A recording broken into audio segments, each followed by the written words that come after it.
السلام عليكم ورحمة الله تعالى وبركاته. سو دhowaada dhammaan asxaabta sida aad u dhantihiin ku soo dhowaada channelkayga magacaygu waa Cabbaas.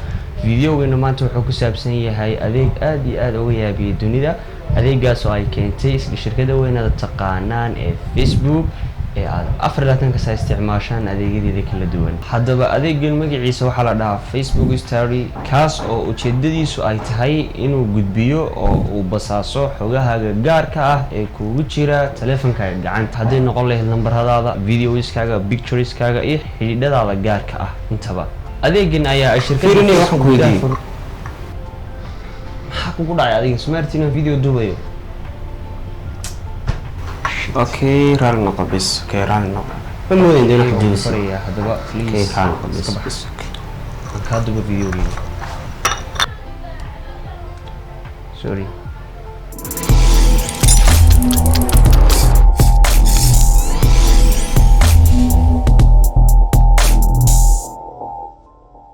adeegani xogaha uu ka gudbin doono waxaa kamid ah noocyada shabakadaha aad isticmaasho, barnaamijyada aad gashay, taleefan lambarkaaga iyo dhammaan wixii aad ka qabato taleefankaaga gudihiisa.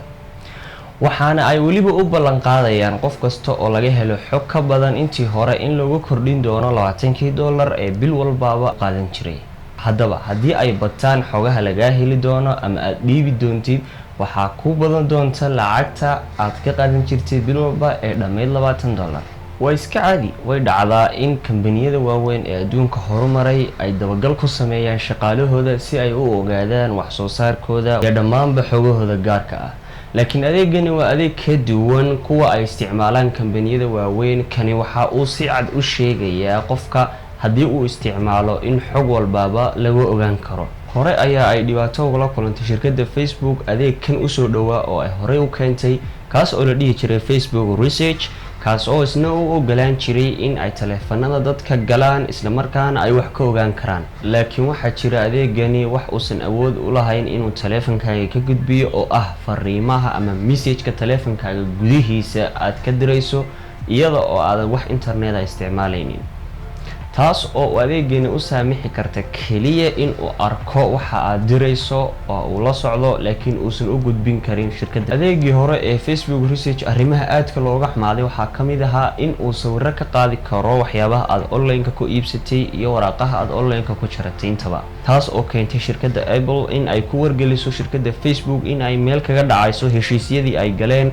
heshiisyadaas oo ahaa in aan marnaba meel looga dheecin xuquuqda siraha gaarka ah ee macaamiisha. taas oo keentay in ay si degdeg uga saarto shirkadda Apple App Store-keeda gebi ahaanba programka Facebook Research. waxaana shirkadda Facebook adeegeeda cusub ay ku bilaabi doontaa labada wadan ee kala ah Mareykanka iyo Hindiya, maadaama labada wadan aysan lahayn sida midowga Yurub shuruuc si gaar ah u ilaalisa siraha gaarka ee qofka.